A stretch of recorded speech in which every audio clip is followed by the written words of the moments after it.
Pernah kebayang nggak sih, gimana ceritanya sebuah virus langka yang biasanya cuma menular dari tikus ke manusia, tiba-tiba bisa menyebar antar manusia, dan parahnya lagi, ini terjadi di atas sebuah kapal pesiar mewah yang lagi berlayar di tengah Samudra Atlantik. Ini bukan fiksi ilmiah ya, ini benar-benar kejadian nyata yang memicu evakuasi medis darurat dan bikin panik puluhan negara. Halo semuanya, hari ini kita bakal membedah sebuah misteri medis yang jujur aja lumayan bikin merinding. Kita bakal ngebahas kisah nyata dari wabah di kapal MV Hondius. Nggak cuma ngelihat kronologinya yang menegangkan, tapi kita juga bakal bongkar habis-habisan sisi virologi dari patogen yang jadi dalang di balik krisis ini. Oke, biar gampang ngikutinnya, kita bagi pembahasannya jadi 4 bagian ya. Pertama, kita lihat gimana wabah MV Hondius ini bermula. Terus kedua, kita bedah anatomi dari si virus Andes ini. Ketiga, apa bedanya HPS sama HFRS. Dan terakhir, gimana progres pencarian vaksinnya sejauh ini. Yuk, langsung aja kita mulai. Kita masuk ke bagian pertama. Awal mula petaka di MV Hondius. Coba bayangin deh, ada sebuah kapal pesiar mewah bawa 147 penumpang berangkat dari Ushuaia, Argentina tanggal 1 April mau liburan ke Antartika. Kedengerannya asyik banget kan? Tapi sayangnya ada satu hal yang nggak disadari siapapun. Pasien pertama, atau yang kita sebut kasus indeks, seorang warga negara Belanda, ternyata udah keliling lewat jalur darat selama 4 bulan di Chile, Uruguay, dan Argentina sebelum dia naik ke kapal.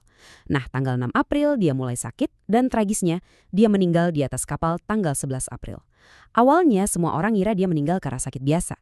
Kapal pun lanjut berlayar dan tanggal 24 April mereka nurunin 30 penumpang di St. Helena. Orang-orang ini ya langsung pulang ke negara masing-masing dong sebelum pelacakan kontak sempat dilakuin. Sampai akhirnya situasi makin parah dan berujung pada evakuasi besar-besaran di Tenerife pada 10 Mei. Dampak dari wabah ini benar-benar mengkhawatirkan. Ada 9 kasus terkonfirmasi dan 2 suspek yang tersebar di berbagai negara dengan total 3 nyawa melayang. Dan ada satu detail yang benar-benar tragis nih, yaitu kasus istrinya si korban pertama tadi.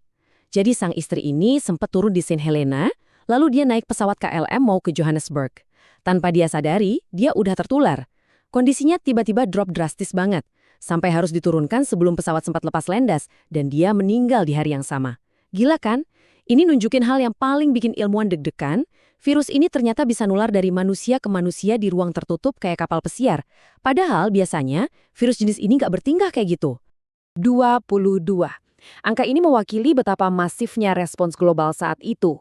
Bayangin aja, Spanyol, yang awalnya sempat dapat penolakan dari warga lokal di Kepulauan Kanari, harus putar otak dan koordinasi bareng WHO plus 22 negara berbeda buat mengevakuasi seluruh isi kapal di Tenerife dengan aman.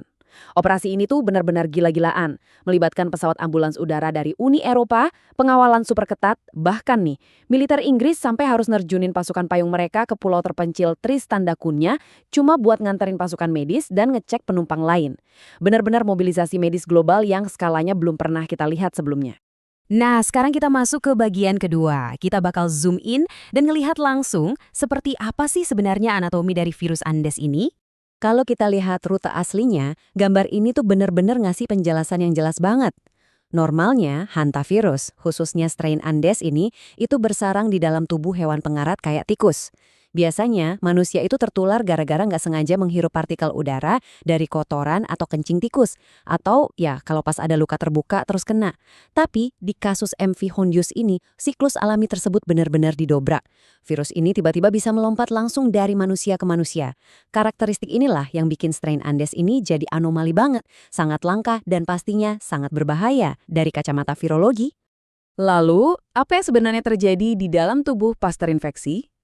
Penyakit mematikan ini dikenal dalam dunia medis sebagai sindrom paru hantavirus atau disingkat HPS. Dan jujur aja ini jauh lebih parah dari sekedar flu berat. HPS ini secara brutal langsung nyerang organ vital kita, yaitu paru-paru dan jantung. Gejala awalnya mungkin cuma demam dan pegal-pegal biasa. Tapi jangan salah, kondisinya bisa memburuk dengan sangat cepat jadi edema paru, di mana paru-paru kamu tiba-tiba terisi cairan, terus dilanjut dengan shock kardiogenik. Itu loh kondisi di mana jantung tiba-tiba mogok dan nggak kuat lagi mongga darah ke seluruh tubuh. Kalau kita bedah arsitektur tubuhnya, virus ini tuh bagian dari keluarga Bunyaviridae. Dia ini tipe virus RNA beruntai tunggal yang genomnya dibagi jadi 3 segmen, kecil, sedang, dan besar. Kayak kepingan puzzle gitulah. Tapi yang paling harus kamu perhatiin adalah bagian luarnya. Permukaan virus ini ditutupi semacam paku-paku kecil berukuran 12 nanometer yang terbuat dari glikoprotein. Paku-paku glikoprotein inilah yang dikasih nama GN dan GC yang jadi senjata utama dia buat ngebobol masuk ke sel tubuh kita. Tapi ironisnya nih, paku-paku ini jugalah yang nantinya bakal dijadiin target sasaran utama sama para ilmuwan buat bikin vaksinnya. Oke, lanjut ke bagian ketiga. Gimana sih perbandingan antara HPS dengan HF4S? Mari kita bahas. Nah, mungkin kamu mikir, hantavirus kan ada juga di Indonesia. Betul banget. Tapi apakah varian yang bikin heboh di kapal pesiar itu sama kayak yang ada di sekitar kita? Jadi gini poin krusialnya. Kementerian Kesehatan kita udah memastikan kalau tipe virus di kapal pesiar itu beda jauh sama yang ada di Indonesia. Strain Andes dari Amerika itu disebarin sama spesies tikus berekor panjang di alam liar. Dan secara spesifik nyerang paru-paru sampai gagal napas. Nah, kalau di Indonesia yang kita punya itu strain Seoul yang dibawa sama tikus got. Strain Seoul ini bikin penyakit yang namanya HFFRS, dan target utamanya bukan paru-paru, melainkan ginjal. Gejala paling khasnya, tubuh pasien bakal menguning. Jadi gitu ya bedanya, dua-duanya sama-sama bahaya, tapi nyerang sistem organ vital yang benar-benar berbeda. 37,5%. Ya, sayangnya strain Andes yang nyebabin HPS ini jauh lebih mematikan. Dengan tingkat fatalitas setinggi itu, artinya lebih dari 1 dari 3 orang yang terinfeksi, kemungkinan besar nggak akan selamat. Angka ini benar-benar ngasih kita perspektif yang jelas kan? Nggak heran kalau otoritas kesehatan global langsung bereaksi seolah ini adalah ancaman kiamat. Makanya mereka sampai nyetop penerbangan dan nurunin pasukan keamanan penuh, walau kasus suspeknya baru segelintir. Kita masuk ke bagian terakhir, bagian keempat. Gimana kelanjutan misi pencarian vaksinnya? Melihat tingkat kematian yang setinggi itu, ditambah fakta bahwa virusnya bisa nular antar manusia di ruangan tertutup, pertanyaannya sekarang, apa yang bisa kita lakuin biar mimpi buruk ini nggak kejadian lagi? Dunia medis benar-benar lagi balapan sama waktu nih. Dan ada beberapa pendekatan keren yang lagi dicoba. Militer Amerika lewat USMRID lagi ngembangin vaksin berbasis DNA. Yang unik dari vaksin ini, penyuntikannya butuh alat khusus semacam injektor jet bertenaga pegas tanpa jarum buat memicu respon imun tubuh. Terus, ada juga peneliti di Universitas Texas yang pakai teknologi mRNA mutakhir. Bahkan, ada yang pakai pendekatan imunisasi pasif menggunakan antibodi dari sapi transkromosomal. Iya, kamu nggak salah dengar, dari sapi yang udah dimodifikasi genetiknya. Intinya, para ilmuwan benar-benar lagi ngegempur virus ini dari segala arah. Dan jujur, terobosan bioteknologi yang muncul tuh keren-keren banget. Di Inggris contohnya, ada teknik yang namanya ensilikasi.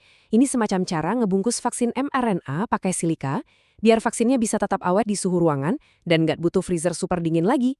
Ada juga inovasi pakai vektor virus yang namanya VSV yang berpotensi ngasih perlindungan buat beberapa jenis hantavirus sekaligus.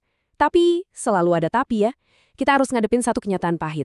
Karena wabah virus ini tuh super langka dan lokasi kasusnya mencar-mencar di seluruh dunia, para ilmuwan jadi kesulitan banget buat ngumpulin pasien yang cukup buat ngelakuin uji klinis fase 3.